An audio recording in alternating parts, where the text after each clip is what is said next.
কালকে অত স্কুলে আসেনি কেন জানিস? শুনলাম ও দিদিকে নাকি ভূতে ধরেছিল।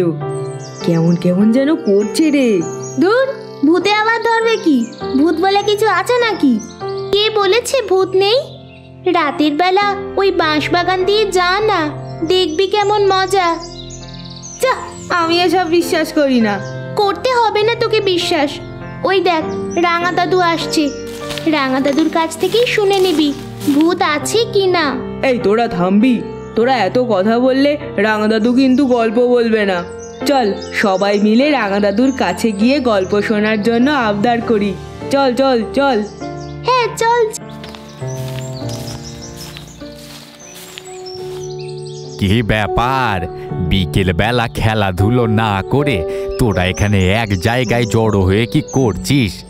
একটু পরেই তো বাড়ি থেকে পড়তে ডাকবে সবাইকে। আমরা বেশ কিছুক্ষণ খেলেছি, কিন্তু এখন সবাই মিলে তোমার কাছে গল্প শুনবো। গল্প শুনবি? তা কি গল্প শুনবি? দেখো না রাঙা দাদু, তাতান বলছে নাকি কালকে অতুলের দিদিকে ভূতে ধরেছিল। ভূত বলে কিছু আছে? আছে বই কি। তুমি নিজের চোখে ভূত দেখেছো? হ্যাঁ, সে তো আমি দেখেছি, তবে তোদেরকে বলবো না, বললে ভয় পাবি। না না না, বলো বলো, আমরা কেউ ভয় পাবো না। আমরা আজকে তোমার দেখা ভূতের গল্প শুনবো। হ্যাঁ দাদু, গল্প শোনাও না গো। হ্যাঁ দাদু, শোনাও শোনাও। আচ্ছা আচ্ছা, ঠিক আছে ঠিক আছে, আগে সবাই বস তো, তারপর তোদেরকে গল্প শোনাবো। তবে দাদুর গল্প শোনার আগে চ্যানেলটি সাবস্ক্রাইব করে দাও কিন্তু। আর দাদুর গল্প কেমন লাগলো তা কমেন্ট করে জানাও। পাশে থাকা বেল আইকনটি ক্লিক করে দাও, যাতে দাদুর নতুন নতুন গল্প শোনার সুযোগ তোমাদেরই আগে হয়। তবে শোনো, তখন আমার বয়স কত হবে? ওই 23-24 বছর। তোদের ঠাকুরমার সঙ্গে আমার নতুন নতুন বিয়ে হয়েছে। ওই বয়সে আমি ভূত টুত কিছুই বিশ্বাস করতাম না। তবে তোদের ঠাকুরমা ছিল খুবই ভীতু। ওকে তো আমি মাঝে মধ্যেই ভূতের ভয় দেখাতাম, আর ও যখন বুঝতে পারতো যে আমি ভয় দেখাচ্ছি, তখন ভীষণ রাগ করতো আমার ওপর। সন্ধ্যাবেলা কখনো কখনো আমি বন্ধুদের সঙ্গে বাইরে যেতাম, আর আমার বাড়ি আসতে দেরি হলে ও এদিকে চিন্তায় পড়ে যেত। সে একদিন ছিল। বলি, ও গিন্নি, একটু চাটা পাবো তো? চাটা খেয়ে বন্ধুদের সঙ্গে আড্ডা মারতে যাব। তোমার এই আড্ডা মারতে যাওয়া না আমার একদম ভালো লাগে না। ওই সন্ধেবেলা বাঁশবাগানের পাশ দিয়ে ফেরো, আমার বড্ড ভয় করে তো। হারে আমার ভীতু বউ, ভূতে তোমার বরকে কিছু করবে না। আমার সাথে যদি ভূতের দেখা হয়, তাহলে বরং ব্যাগে পুড়ে তোমার কাছে নিয়ে আসবো। ফের আবার বাজে কথা, এই জন্য তোমার সাথে কথা বলতে ইচ্ছে করে না। আচ্ছা আচ্ছা, আর রাগ করতে হবে না।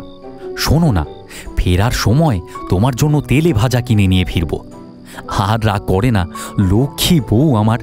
বেশ, মনে থাকে যেন।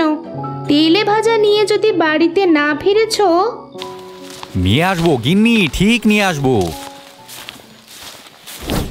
এভাবে তোদের ঠাকুমাকে ম্যানেজ করে আমি গেলাম বন্ধুদের সঙ্গে আড্ডা মারতে। বাড়ি থেকে ওই বিকেল বেলা 5:30 নাগাদ বেরিয়েছিলাম। আড্ডা মেরে ফিরতে ফিরতে এবার সন্ধে 7টা বেজে গেল। ফেরার সময় তোদের ঠাকুরমার প্রিয় মাছের চপ আর বেগুনি কিনে নিয়ে ফিরলাম। তোদের ঠাকুরমা এই চপ খেতে খুব ভালোবাসে। বেচারার এখন বয়স হয়ে গিয়েছে, ডাক্তারও তেলে ভাজা খেতে বারণ করেছে, আর খেতে পারে না সেই রকম ভাবে। খেলেই গ্যাসের ব্যথা হয়। রাঙা ঠাকুমার গ্যাসের ব্যথার গল্প পরে করবে, এখন গল্প বলো। ও হ্যাঁ, তো যেটা তোদেরকে বলছিলাম, ফেরার সময় মনে মনে ভাবছি বাড়িতে গিয়ে তোদের ঠাকুরমাকে বলবো ভালো করে আম তেল দিয়ে মুড়ি মাখতে, তার সঙ্গে তেলে ভাজা আর কাঁচা লঙ্কা। এমন সময় নাকি সুরে কে যেন পেছন থেকে ডাক দিল। সন্ধ্যাবেলা ভূতের জায়গা দিয়ে তেলে ভাজা নিয়ে যাচ্ছিস? তেলে ভাজাগুলো এখানে রেখে তারপর যাবি। এরকম একটা গলার আওয়াজ শুনে ভয় পাইনি তা বলবো না, তবে আমি যদি ভয় পাই আমি জানি ওরা আরো ভয় দেখাবে। ওই জন্য বেশ দাপটের সঙ্গে বললাম, আমি আমার বউয়ের জন্য তেলে ভাজা কিনে নিয়ে যাচ্ছি, তোকে দিয়ে যাব কেন রে? কে তুই? আয় সামনে। আমি তোর সামনে গেলে তুই ভিমড়ি খাবি রে। বেশি কথা না বাড়িয়ে চটপট যা বলছি তাই কর। তেলে ভাজাগুলো রেখে দিয়ে চলে যা। তুই আমার সামনে না এলে তেলে ভাজা দেওয়া তো দূর, তেলে ভাজার প্যাকেট পাবি না। জানিস আমি কে? তুই কে আমি জানবো কি করে? জানিস না বলেই এত সাহস দেখাচ্ছিস। আমার ভয়ে বাঘে গরুতে এক ঘাটে জল খায়। তুই কোন হরিদাস পাল রে? আমি মেছো ভূত। আমার সামনে দিয়ে তুই তেলে ভাজা নিয়ে চলে যাবি আর আমি তোকে যেতে দেব ভেবেছিস? তুই মেছো ভূত তা জানা, পুকুরে নদীতে গিয়ে মাছ ধরে খাগে। ইচ্ছে হলে সমুদ্রে চলে যা। খামোখা আমার এইটুকু মাছের চপের পেছনে পড়লি কেন? আমার এখন ওটা খেতে ইচ্ছে করেছে, তাই তুই ওটা দিয়ে যাবি। তোর এত কথা আমি শুনতে চাই না।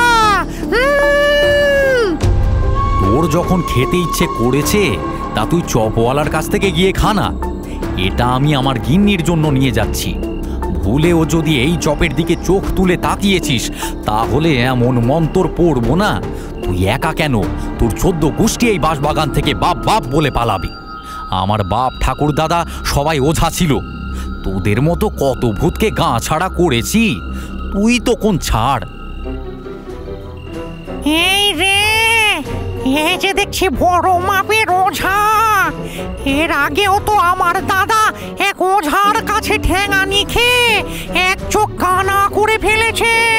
সেই থেকে সবাই ওকে কানা ভূত বলে ডাকে। খুব মারে এরা। না বাবা, দরকার নেই, আমার তেলে ভাজার দরকার নেই। তবে তেলে ভাজা তো আমি সত্যি সত্যি আমার জন্য চাইনি, আমার গিন্নির জন্য চেয়েছি। বাড়িতে তেলে ভাজা না নিয়ে গেলে গিন্নি তো খুব ঝাঁটা পেটা করবে। আগের বার মেরে সারা গায়ে কাল সেটে দাগ ফেলে দিয়েছিল। টানা 1 সপ্তাহ বিছানা থেকে উঠতে পারিনি। কি যে করি, কোন দিকে যে যাই। আচ্ছা, শুনেছি ওঝাদের অনেক ক্ষমতা থাকে, তা ওকেই বলে দেখি যদি কোনো ব্যবস্থা করতে পারে। তা ওঝাদা, সত্যি কথা বলবো? কি?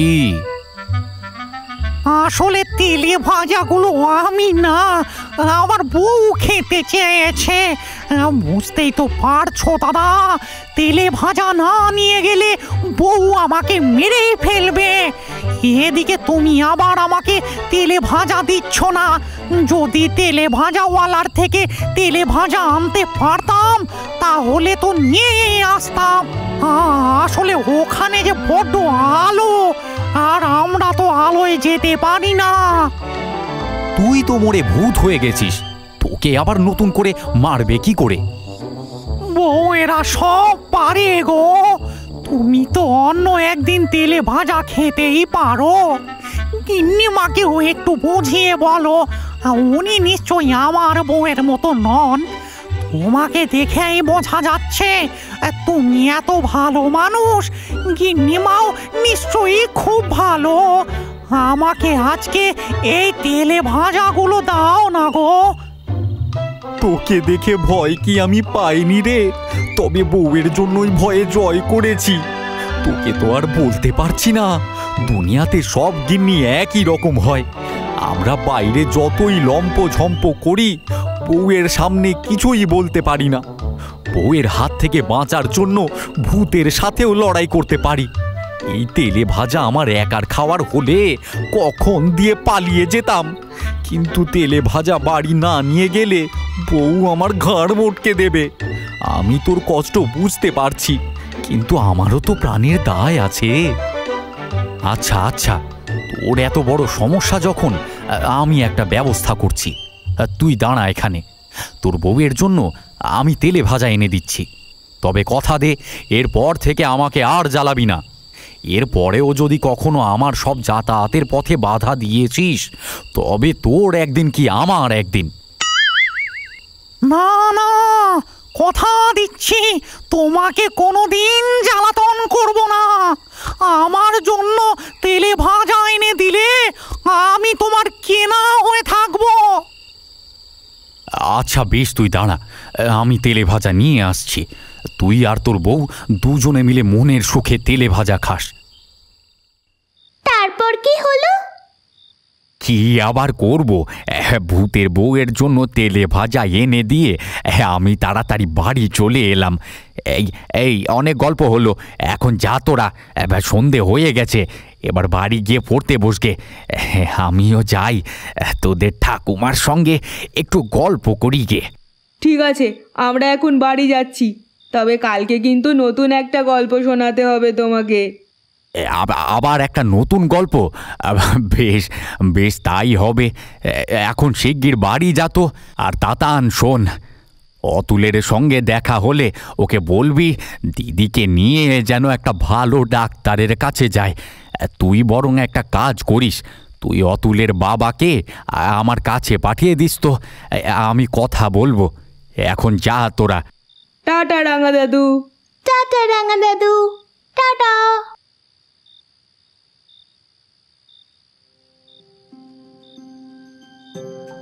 তা বাচ্চাদের আজকে কিসের গল্প বললে? অনেকক্ষণ ধরে তোমার জন্য অপেক্ষা করছিল। কি যে গল্প শোনার নেশা করিয়েছ তুমি!